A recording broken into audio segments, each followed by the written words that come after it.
I have found some amazing content on TikTok, and in particular, I love the science and tech content that I have come across. And this is where I found today's guest. She focuses on AI and the ethics of AI, and her TikTok channel is absolutely blowing up. So stay tuned.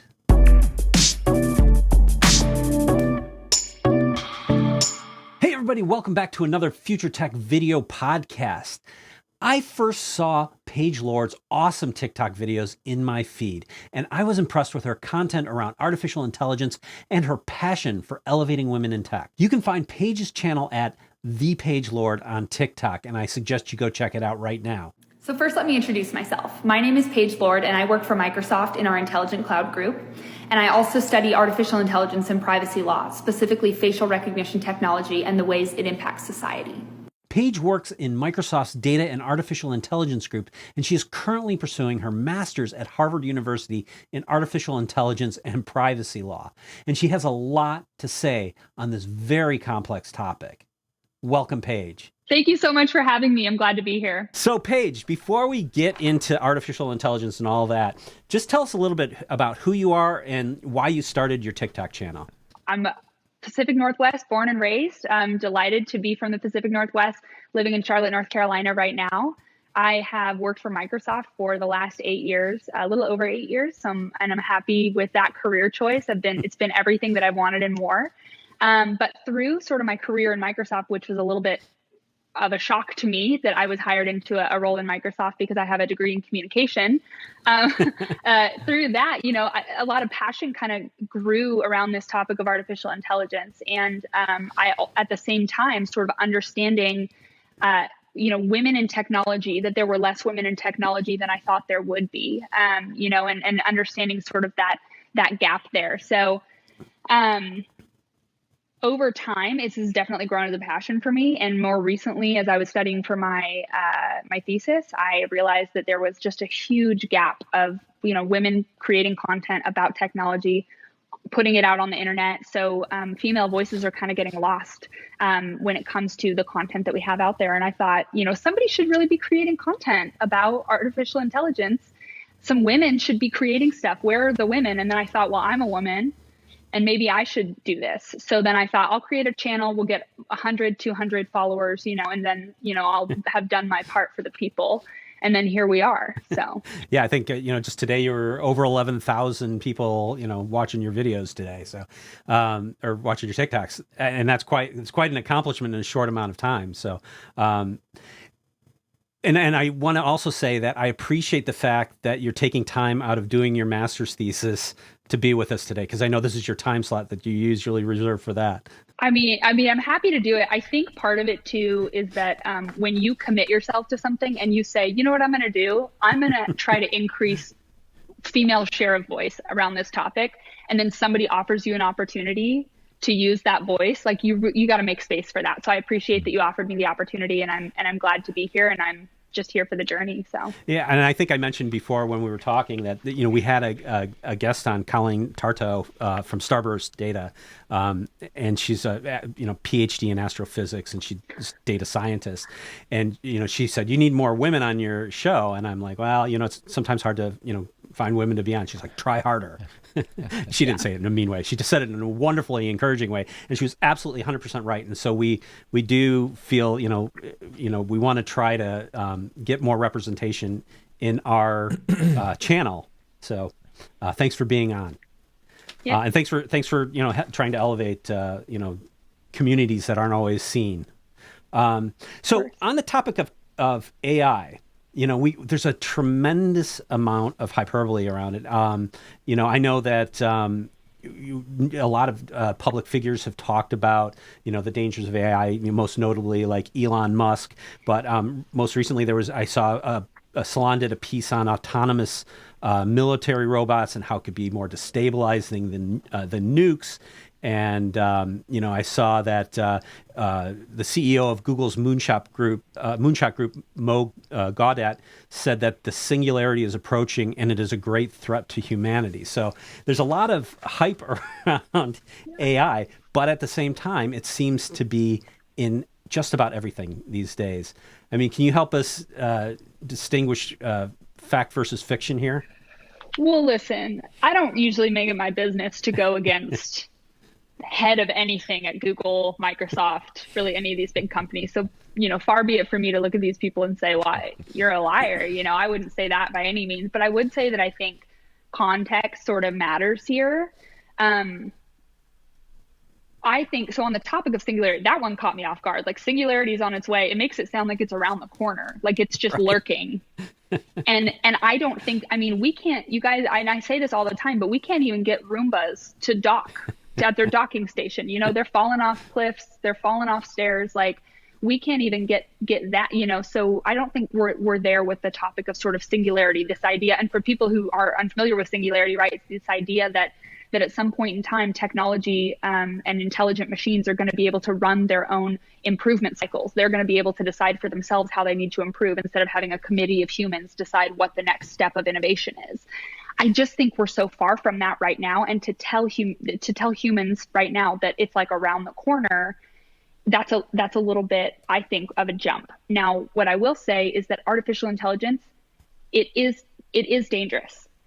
But I think that the danger lies less in the technology and more in the humans who are building it and the humans who are using it. So when we deploy a technology that could be used for good in the world and somebody uses it inappropriately or incorrectly, then it can cause human harm. And those are the situations that we need to be looking out for. So that's kind of what I would say, is that, is singularity on its way? Maybe. But we got to be really looking at what's happening right now. Yeah, it's funny. I hear a lot of the conspiracy theories, and I know you did a video where you talked about, the birds on the wire, and the government replaced all the birds with robots, and that, and people are talking about getting injected with nanoparticles that are going to take over their brain. And I'm like, I every time I hear that stuff, I'm like, wow, man, if that technology existed, that'd be awesome. I mean, we'd be further along in a lot of things. Can you imagine, like, if one of these theories that they had was that and this is such a weird thing, people can watch the video, but that if this robot bird poops on you, then you are like being tracked. And I'm like, can you imagine if we had that, like some sort of technology could allow you to absorb everything through the skin? We could solve a lot of problems, I feel like. I mean, this is just, that's some teeny tiny technology. So. Well, I have a hard time finding my phone when I leave it in the next room. I mean, or when you're talking on it and you're like, where is it? Where is it? Yeah, where is it? I do that with my glasses all the time. Where are my glasses? Where are my glasses? Every year they seem to have less effect when I use them. But I think you're talking about a really interesting and important aspect of this. The dangers of AI are more subtle. Mm-hmm. They're not like these monster killer robots. Although I do think there is some truth to when you start to build autonomous killing machines, that comes with a lot of ethical and moral challenges, and the fact that the U.S. budgets $18 billion towards that technology is a little concerning. But I think what you're talking about is that there's more subtlety in where the challenges lie in terms of what types of things we're building and how we're using the technology, right? Yeah, I would say that the thing that people should be most aware of is what people are not knowledgeable about. And I know that sounds a little backward, but when I talk to people about artificial intelligence, the first thing they say is robots. Like, that's the first thing I see, which is just one branch of artificial intelligence. And then the second thing they think is like Skynet, so these are the conversations that I have when people talk about risk. What they're thinking about is like human extinction, human obsoletism, World War III with intelligent machines. I think that the things that people are not really understanding is like how artificial intelligence is already having an impact on the job market and human ability to be able to get certain jobs in certain industries because it's less expensive to employ intelligent agents. So I think that these are the kinds of things we need to be thinking about, how this is going to impact our economy. I don't know. That's kind of the direction I would point people in right now. Yeah, and I know, one of the things that you talk about a lot is the sort of blind spots of AI. I mean, there's certain things that AI does really, really well. And I know, you were talking about, there's the pastry AI that was repurposed to, identify, bad cells, right? And maybe you could talk a little bit about that. But, there's some things that it does really well there, but I think we have a lot of overconfidence in AI, and that leads to big gaps, right? I agree. Yeah. And misuse. So an example that I bring up to people is, Boston Dynamics. I love Boston Dynamics as a robotics group. They created the Although Atlas. those robots do scare me a little bit. They're a little scary. Like if I was in a room with one, I'd be like, I'm keeping an eye on you. I don't know what you're about. And so, but they're like, they're cute. They can do parkour. Like I think that Boston Dynamics is doing what they can to try and sort of normalize robots and make them something that's a little bit less threatening. But at the same time, they struck up a deal with the New York Police Department and put one of their Spot robotic dogs on the streets of the Bronx to surveil, to like, video record, to create maps, to do some surveillance, and that is not a job that a robot should be doing. And certainly not at the expense of the taxpayers. And so I just was like, that's an example here of where humans are misusing, and even not only just the NYPD, but there's an actual company who made this deal and didn't consider the negative impact that it would have on the people who are a part of a community that we could say is already over policed. Yeah, and I know that's one area in particular that I think we've seen a lot of very early on AI adoption and some very early major mistakes, right? I mean, yes, we've seen this a lot. And I think the reason we see this a lot with the government, and particularly with like policing agencies, is because there are certain agencies, and I'm speaking specifically for the United States. So I want to be clear for your listeners that I study artificial intelligence and privacy law in the United States. So I have expertise in this area, although these things can be applicable elsewhere. But when we talk about this, what happens is that, like a police precinct will see a problem. Hey, we don't have enough we don't have enough police officers to cover, our shifts, or we need some sort of, like with your body worn cameras, we need something so that we aren't just being accused of things left and right. We have some proof here, right? And what they see is sort of like overworked police officers kind of a thing. And so what they try to do is bring technology in to solve the problem of overworked police officers. And what the problem, the solution is not that they need more police officers, that we might need more programs, right? Like we might need more programs outside of policing that can come in and handle situations that police are being asked to do right now, because police can't be social workers and also protecting the community and also stopping when there's a major car accident and also tracking down, they can't do 17 different jobs. So if we have more social services on the outside, that'll lighten the lift on the police officers, and we won't have to rely on technology to do a job that it shouldn't do in the first place. Yeah, I think that's always the challenge, right? In technology is defining what the problem actually is. Exactly. And we don't always do a good job of that, right? We don't always do a good job of that. We see the symptom of a larger problem, and then we try to use technology to deal with that symptom. And for a short amount of time, it can be helpful. But it's certainly not a long-term solution, and we have to be thinking bigger than that. Yeah, and it's interesting that you made the distinction about AI and ethics in sort of the U.S., because one of the things that just recently came out about Facebook and some of the things they're doing is that they're policing things in the U.S. at a very different level than they are the rest of the world, which I think is about 90% of their base, right? So it is not, we have very localized problems, but then there's sort of the global problem that needs to be addressed as well, I think. Yeah, I agree. And it's hard because there's not one single framework that's going to apply to every single country, especially when you're talking about a technology, when we're talking about artificial intelligence. There's not even one definition for AI. Yes. So it's undefined, and therefore it is unregulated. Well, and it's interesting, because we've talked about AI for a while, and I think back in the early days, and I remember those early chess playing programs, and everybody's like, oh, it's artificial intelligence, and that's just incredibly rudimentary by today's standards. And then the next, it kept evolving, and then we had Siri, and it's all artificial intelligence.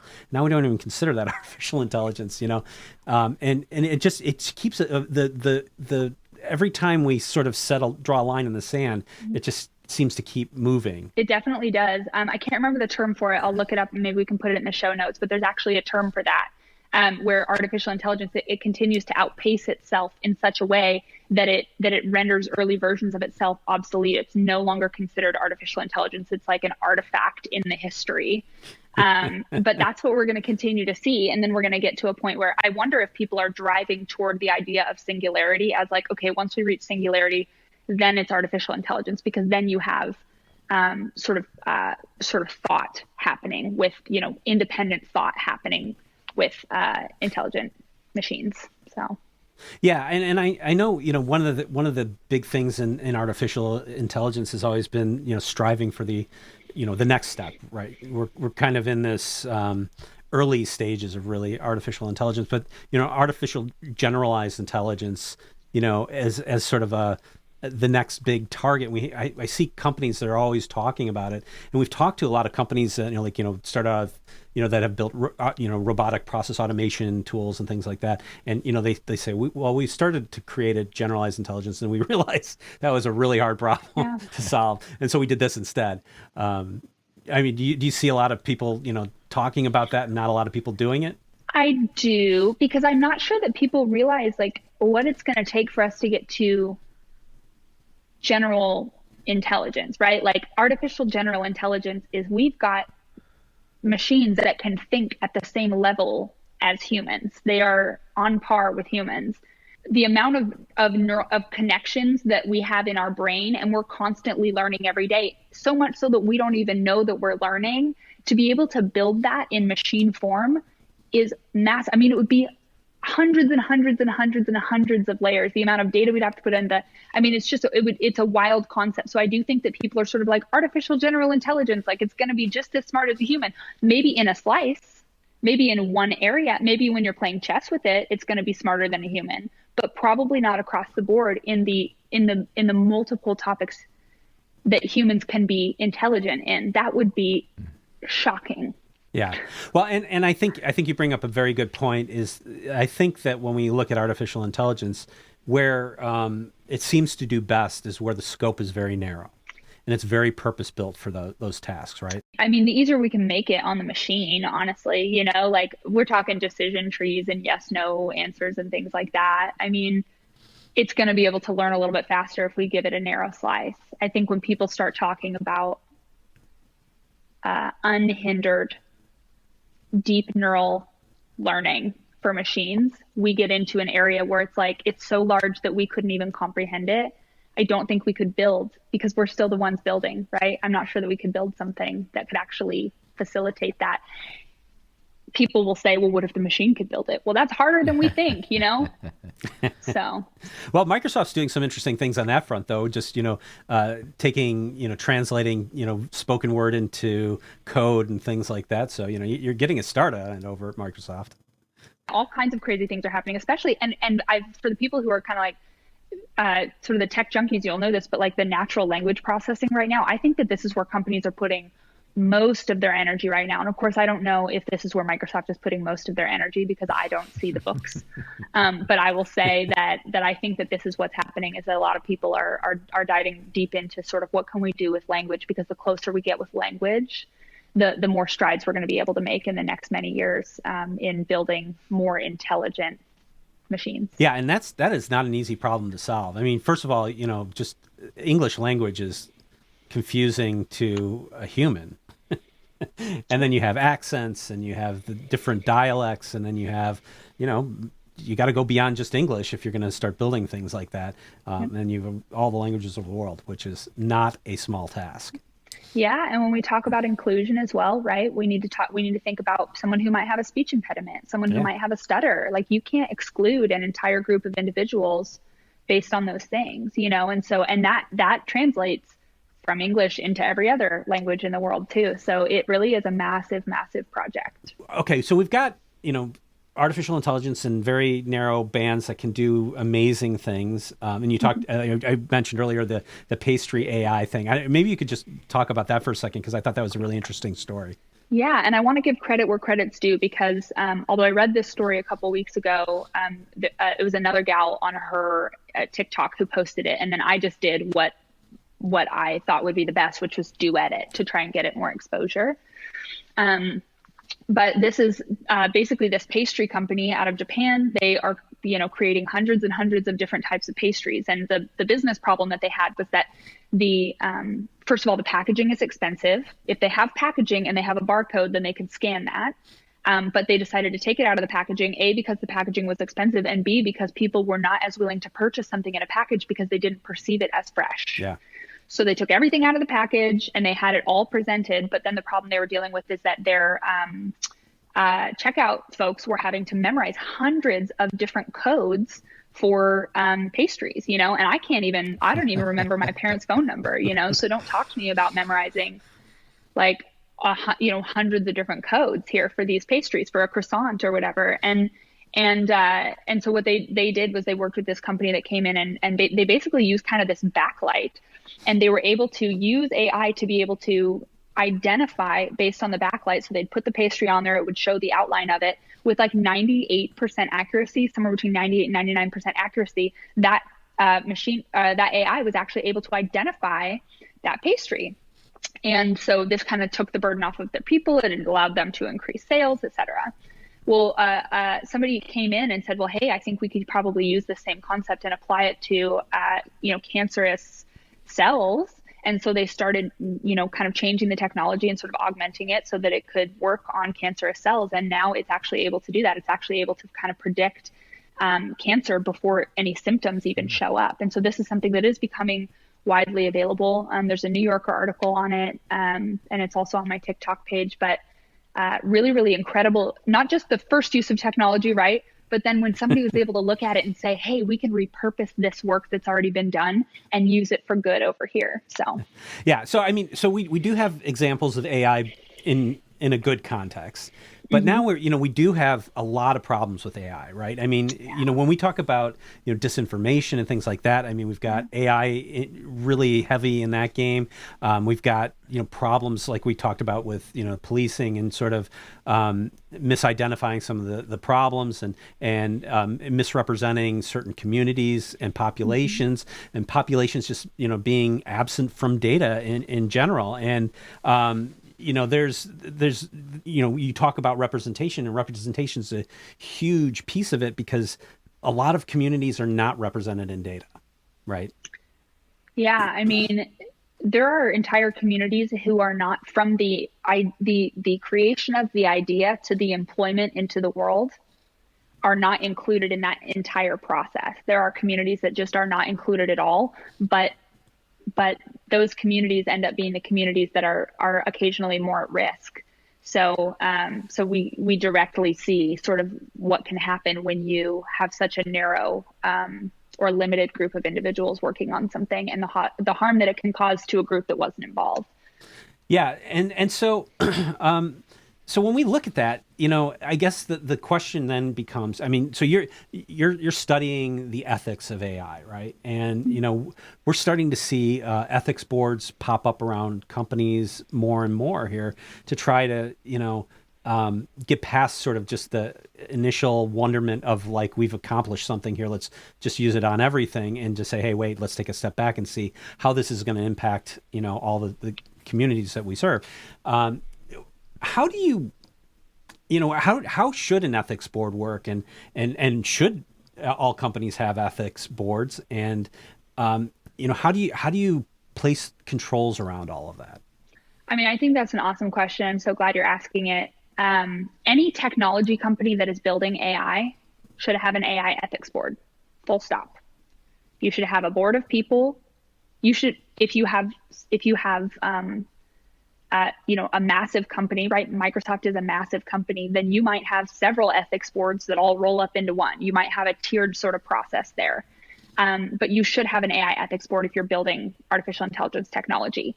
I think that any company that is using artificial intelligence should also have an AI ethics board. And that should include people who are a part of their company, and then people who are not a part of their company. They should definitely be bringing people in from sort of with differing sort of views and opinions on it, so that they can get a well-rounded perspective not just when ethical issues come up, but before they come up. I think that that is something that's really, really important. And I think that people would probably, some companies who are using artificial intelligence might say, oh, this is a waste of our time. Like, we trust the company that built it, and that's fine. But at the end of the day, when a company sells you a technology and your company is using technology, you're on the hook for what happens when that technology may go awry. And it could just be a change in the culture. There are myriad things that could cause a change in the situation where the artificial intelligence might actually do some sort of harm. It could just be a situation that you didn't even anticipate. So I think that every single company should have an AI ethics board with clear representation. You bring up something that I don't hear too many people talking about, is the idea of even if you're not creating the AI, that you actually should have an AI ethics board because you're using AI. And I would say, we used to talk to our customers about AI a lot, and we kind of stopped talking about it because we started moving to the idea of intelligent applications, because AI is now in everything, right? So that's an important distinction that you're making there too. I mean, and that's the thing, is that AI went from being sort of this sort of novel, like we're like with the magic hands, we're now going to use artificial intelligence and through the power of technology, but AI is really truly being embedded into everything. And so when I have someone on my TikTok comment, like, we should not be using artificial intelligence for everything, I'm like, I got bad news for you, because it's everywhere. Well, And you are on so, TikTok, I mean, asking well, that question. I mean, there's a lot on TikTok. That's a whole other podcast. But I just, I think, like, when it comes to this topic, right? Like, artificial intelligence is in everything. Every company that is using artificial intelligence should know, and they should have a detailed list of what their artificial intelligence technology is and how they're using it. Even if they don't refer to it as AI, even if it's one small part of a greater solution, you should know, you should have a map, you should have an understanding of the architecture, so that if there is some sort of problem, if there is some sort of challenge, you can go back and you can sort of review that and understand it better. You're not going to be left scrambling in a situation where you're like, well, some harm was caused, and now we need to know where our AI is in all of these different systems. And you should have a board that's responsible for that. And AI is very opaque too. That's the other problem with it. You see the results, you see the input, but you don't know necessarily how you got from point A to point Z all the time, right? Yeah, I mean, not all the time. People. It's sort of like, people just want to know that they just want to know that the thing that they want works. That's it. You know what I mean? Like, I could think of several situations too with my parents who, my mom is not particularly tech savvy. So she's like, just tell me which button to press every time. And as long as I press that button, I'm going to get what I need. I'm like, all right, this is the button you press every time. It's like the cat, hitting the button for more food.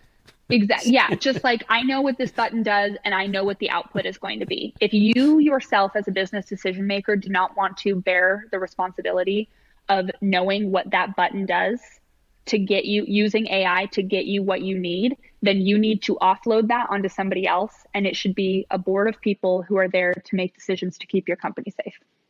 How do we measure all this? How do we create standards and guidelines around this? Because, it seems like it's a very tall order to say, hey, we just got to get a lot of people who are experts in AI, because they're hard enough to find as it is, but and they're going to figure it all out, right? I mean, it seems like there should be some sort of framework or something that we can use to kind of evaluate these things. This is on my wish list. I just turned 32, and when I blew out my candle, I was like, this is it. We need a framework. I don't know. You shouldn't tell us what your wish was. You're not going to get your wish, and I want that wish to come true too. So I like put some real big energy into that. I'm trying to manifest it.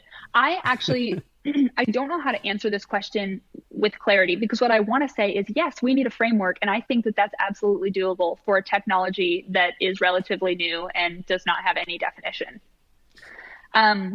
But I don't think that it's like, not to be, I'm not trying to be like curt, but I'm just saying, I think we're going to struggle to have a framework that everybody's going to agree with. Now, in any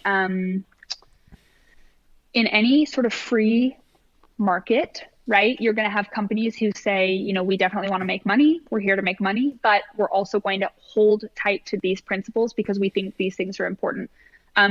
we could use security as an example. A company may say, hey, like migrate your stuff over to the cloud. We have a secure cloud. We care about your security. It's going to cost you X amount. Well, this company over here might just say, listen, migrate over here. It's going to cost a quarter what it's going to cost you with the other guy. And we're not going to secure anything though, or we're going to barely put up some, caution tape Yeah.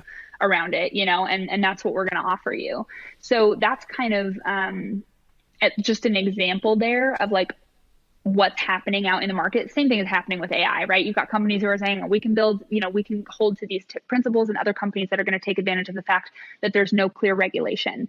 We've got a couple routes we can go with this. We can just try to get everybody on board with a set of standards and hold everybody to that set of standards and kind of get them to sort of self-sign in to this. Or we can start doing, creating regulation. In the United States right now, 6 different bills have gone to Congress.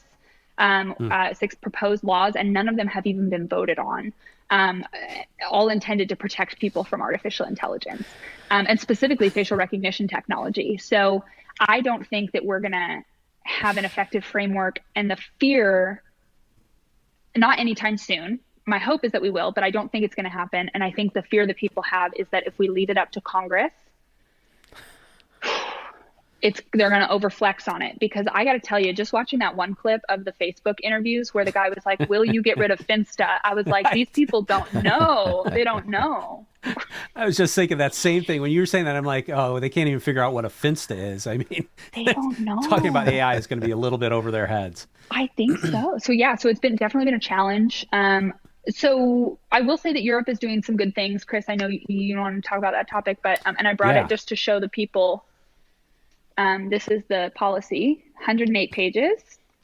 Well worn. Yes, you can see my notes here. I'm like a real actual. Wow, that's pretty dense copy too. It's a pretty serious thing. I mean, it's like it's hefty. I need a paperweight for it. So, but yeah, the EU is really the first sort of group of countries that has made any sort of regulation so far for artificial intelligence, and they're going to a one market system. Anybody who sells AI and anybody who purchases AI has to go through that one market system, and they have created their own sort of categories of risk. I personally don't think that their categories are robust. Like I don't think that they have enough sort of guardrails around them. I think they're sort of general, like, well, if it's this, then it's in this category. If it's this, it's in this one. But I think this is an amazing first try, and they tried something. So I'm excited for the EU for that.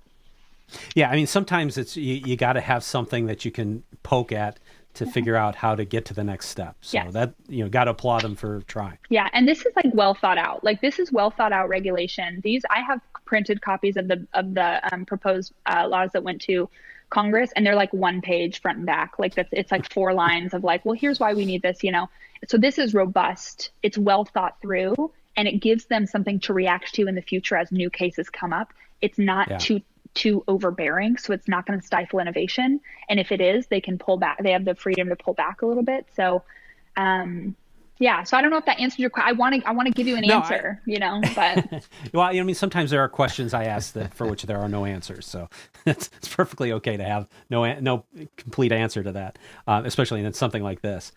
You mentioned to me when we were talking before about the Digital Geneva Convention too. Yeah. You talk to that one a little bit? Yeah. If people haven't read it, I highly recommend it. And I will say I'm admittedly a little bit biased. So Brad Smith is the chief legal officer and the president of Microsoft. He wrote a book called Tools and Weapons a couple of years ago. It is a very good book. I really enjoyed it, and it talks through a number of different topics. But one thing that comes up is this idea of the Digital Geneva Convention, and how it would be great to get people together to be able to agree on where we need to have sort of immediate safeguards put in place to protect humanity. And it's tied, when we think about this, right, this is tied directly to our economy. If we have less people who are able to find work because intelligent agents are sort of taking over, that is going to negatively impact somebody. And it's probably going to negatively impact the people who are growing up in situations where they don't have access to resources. They don't have access to top academic, institutions. They don't have access maybe to a library. They don't have access to people who are cheering them on and championing them and encouraging them to learn. And so you've got people who are in a group that's like, there's a missing sort of skill set. And those are the people who are going to be most negatively impacted. So the Digital Geneva Convention would discuss all of these things. I think they would initially start with that. How do we make sure that this doesn't negatively impact people's ability to be able to contribute well to society in a way that's meaningful and in a way that can actually pay their bills? And then how do we skill and grow people, all over the world so that they can work in the fields of technology? If it's all going to become technology, then let's skill people where we need to. I think that's where they'll start.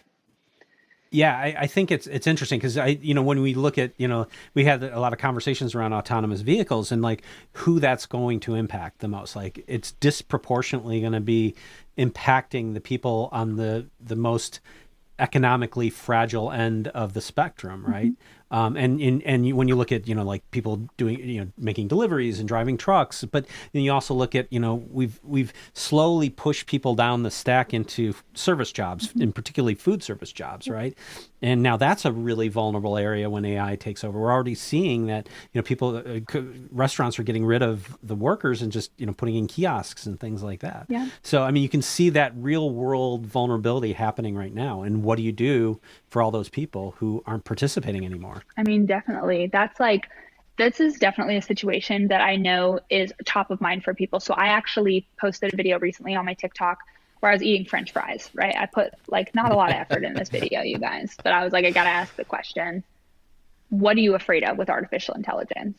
And most people said they're afraid that they're going to lose their jobs, and in the United States, at least I can't speak for every other country, but in the United States, we already have a challenge with this idea of the disappearing middle class, right? Like It is a challenge for people to be able to pay their rent with a minimum wage job, even in states where minimum wage is $15 an hour, and then you add to that children or you add to that dreams, right? People have a right to pursue their dreams. And they should be able to afford to pursue those dreams. And so, we have to sort of think about that. And I think that a lot of people, and I'm definitely painting with a broad brush here, but I think a lot of the people who have access to the technology are sitting in sort of maybe a cushier situation, and they have that kind of access. And maybe it's easy not to think about the people who don't have access. Yeah. I'll never forget being at an event in Chelan, Washington, with teaching STEM education to kids, teaching them how to code, and we were running this event, and a guy gets up and he says, "We're going to give away prizes," and he says, "I have Xbox games." He says, "Who here has an Xbox?" And nobody raised their hand. And he said, "Well, who here has a PlayStation?" And nobody raised their hand. And he said, "Well, I guess that's good because you're not, working with the competitor." And I was like, there weren't words for how I felt, because I literally had to pull this guy aside and said, "You're telling me that we specifically targeted coming to a school where we know kids don't have access to technology on a regular basis, and you brought video games for a console that they're not going to have as a prize?" I was like, I was livid. I was livid because he didn't consider the divide. So. Yeah. Well, and I think, that speaks to another big topic that we kind of mentioned a little bit earlier, but, about the idea of representation, and it's not just representation in the data, which we've talked about, there's a lot of problems with that. But, representation in who's creating the tools. And I think that's a great example of, that he was probably very well intentioned wanting to give away these things, and he thought, like, kids love video games, let's give away video games, right? But he has just a blind spot because he doesn't live in that world, right? And so it's not so much, there's certainly problems with representation in data and misrepresentation in data, and we've suffered with that for a long time, beyond artificial intelligence, but representation in who's creating these tools too, right? Can you speak to that a little bit? Yeah, it was Joy Buolamwini out of MIT who did this research, and she was assigned a project where she had to use facial recognition technology. She'd never used it before, and she went to use it. And Joy is Black, and she went to use this technology, and it couldn't even recognize her. And so she started doing some research into different types of facial recognition technology, and now that's what she studies is how accurate it is and who is included and who is not included. But she did some sort of deeper digging into a couple of these. And I think, some of the research that she found is that a lot of these technologies were being built by groups of sort of older white men. And that's not to shade older white men, this is, when we talk about these companies, this may have been who was available for this project. But just like your friend said, well, okay, well, you need more women on the podcast. Okay, you got to try harder to get them in here, because women aren't just going to be here Yeah. and walk into a room and be like, oh, you guys are building facial recognition technology. Well, why don't you pull up a chair for me because I have Right. something to say? Like, we're not going to do that. Most women are not going to do that. I mean, kudos that they do. But yeah, I think when we talk about representation and building technology, there has to be a level of intentionality in considering what you're building and intentionally bringing in as many voices as possible to the table to be able to have that conversation. It should start from the minute you have an idea and you start assembling team members. You've got to bring in different voices. There should be people from different racial backgrounds, people from different cultural backgrounds, people from different countries, if that is something that you have access to with our technology these days. And, Microsoft Teams, Zoom, whatever it is you're going to use, there are people who would love to contribute in that way, and you can do that virtually. People of different socioeconomic backgrounds. That's a really important one, right? Like different sort of gender backgrounds. These are all different groups of people who should be included in any technology that's going to be used with humans or by humans or is going to impact humans. And that's all technology. I worry about this whole education gap. I feel like, she goes to Harvard and she's studying AI. You and I are in technology.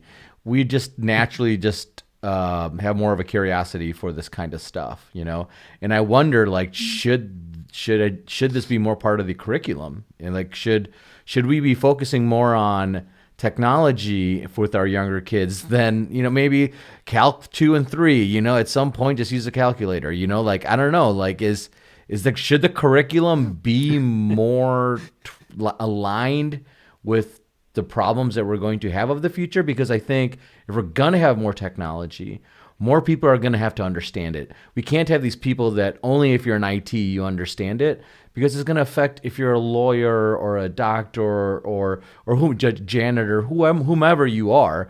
I just think you need to better understand it. And there has to be more curiosity and information. Technological literacy. Yeah, but it sounds biased because we're in it, right? But like, I really think that I hope my kids go into technology. Let's put it that way, right? I hope they major in technology. But I don't know, and that's like what's noodling in my head. I feel like there's just a lot of lack of understanding. I think I can speak to this a little bit from a different side. And so as I said, I grew up in Oregon, but I grew up in Bend, Oregon, which is now doesn't feel very rural when you're there. But at the time I was living there, it was very isolated. It was very rural. And I grew up in really serious poverty. So I grew up with we had a computer in our house one time. It was massive. We could never get it to work. We didn't know how to get the internet to work. I mean, it was just like, we had no idea what we were doing. And I'll never forget going to college and not realizing that, technology had changed to like the USB, which is what people were using. This is before we had sort of the cloud widely available on our campus. And I was a first generation college student. So going from sort of rural poverty into college in Portland State University in sort of this metropolitan area, was already a culture shock. And then walking into a classroom and saying, well, should I just put it on a floppy disk? Because I didn't know. But you know what? I'll tell you, like, it's going to be the year 3030 and we're still going to have the floppy disk as the save button at the top of Microsoft Word. I mean, it's never going to change. Yeah. People didn't get the memo from Steve Jobs when he changed. But I think so I think I can speak to this a little bit. I know for me, and I told you guys this too in our sort of initial sort of chat we had, when I interviewed with Microsoft, I couldn't even believe I got a job interview with Microsoft. There's nothing technical on my resume. I was a waitress for 8 years. Like, they brought me in for this interview. I interviewed with them. The first question they asked me was, do you know what the cloud was? And I said, absolutely not. I have no idea what you're talking about. And so they told me what the cloud was. They hired me. I'm so grateful that they did. And now I know more about technology, but I had to overcome a huge gap, even in my first couple of years at Microsoft, and felt like I was just grinding to just understand what was happening with technology.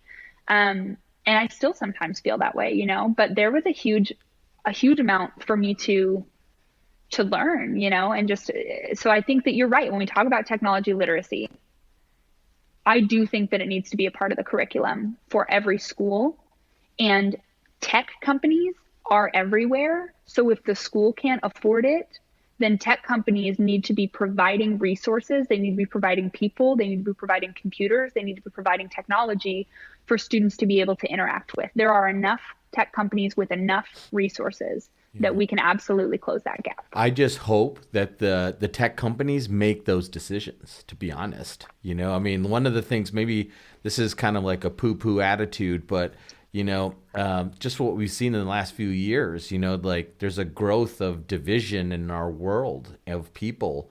And it's like we're judging each other by stupid things that don't matter. And now we're trying to create AI to have no bias in it when there's so much bias everywhere. It's in our politics, it's in our boardrooms, it's in the executive level, it's everywhere. You know, it's just, it's so that there's so much division. It's like, how do we make sure that the good people are making good decisions about this stuff? This is a really big conundrum. And this is a part of what I think could be a topic of conversation. When they walk into the Digital Geneva Convention, whenever that happens, if ever that happens, I don't know. I don't sit in those meetings with Brad Smith, although Brad, if you hear this, call me. But like, and while I'm at it, yeah, and call these guys too. While I'm at it, if anybody's listening to this, you need somebody on your ethics board. Like, your girl's available. You know, I'm like ready. So I just shameless plug for my own purposes. That's what this is for. So good. I think. I do think though. So here we are. The stage is set. We're at the Digital Geneva Convention. You're going to get people from different countries who are going to come in guns blazing, ready to talk about huge stuff. If the group in the Digital Geneva Convention skips to the massive futuristic issues without laying a foundation around these topics like skilling, basic human safety, agreeing on human rights, right? Like we forget that human rights are not every country has said, well, we agree that these are all human rights. You know, I mean, we so if they skip that critical foundation, that's a house of cards and it's going to fall down. And so this is like, I mean, people may look at me and say, well, what do you know? You've only been in Microsoft for 8 years, but I'll tell you that I've read enough on this topic in this last year. You can't tell the bags under my eyes. I got filler, but I'm just saying, like, I've read enough to know that you have to start with the basics before you can move up into those big topics. So. Well, wow. This has been a heavy conversation. But, you know, so Paige, you know, tell me what's next for you. And in addition, beyond just what's next for you, tell me what's next for you and where people can find you on all your platforms. What is next for me? I don't think I've said this publicly yet, so I'll say it here publicly for the first time. I am hoping to go to law school in 2 years.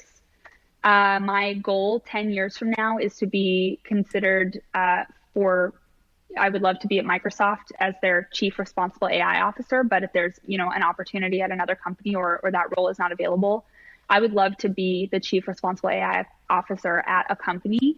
And in order to do that, I know that I need a law degree. And this is something that I've been thinking about since I was 15 years old. And so I finally thought, well, it's probably time that I pursued something that's terrifying to me. So I'm applying to law schools this time next year, and I hope to start in September of 2023. So that's what's next for me. Wow, that's a big step. And I'll tell you, Microsoft would be crazy to let you go. So I think they should get that position ready for you. I mean, I hope they're dusting it off. I've already talked to the gal who has the role right now, and she's been incredible. She's been very helpful, really thoughtful. She knows that 10 years from now, this isn't probably the role that she's going to have, right? She'll have moved on to something else probably. And so she's been amazing. And this is an example of like women empowering women in tech. And so I just love that. But yeah, I'm off to, going to be going off to law school. Super excited about that. Nervous, but excited. So. Yeah. Well, beyond inclusion, another big topic is sponsorship, sponsoring women in business too. So I think that's a great thing there. So. I agree. If you want to find me, you can find me on TikTok. You can find me on TikTok. It's been a long week, y'all. At the Paige Lord, and then I'm also on Instagram. And you guys, this is a joke, but my Instagram handle is South End Barbie, and I live in the South End of Charlotte. It was a joke with friends. I got to change it eventually, but that's where you can find me. You can also find me on LinkedIn. And then, if you happen to be in Charlotte, just, and you see me, say hi. Well, thanks so much for being on. Really appreciate it. And, thanks for giving us a really thought-provoking conversation, because I think this is a topic that we're going to all have a lot more conversations on in the future. Yeah. So thanks so much for being on. Thank you so much for having me. This has been great. I appreciate it. Yeah, it's been fun. Thanks. Thank you. Thanks for watching. I'd love to hear from you in the comments. And if you like what you saw, please give us a like and think about subscribing. And I will see you in the next video.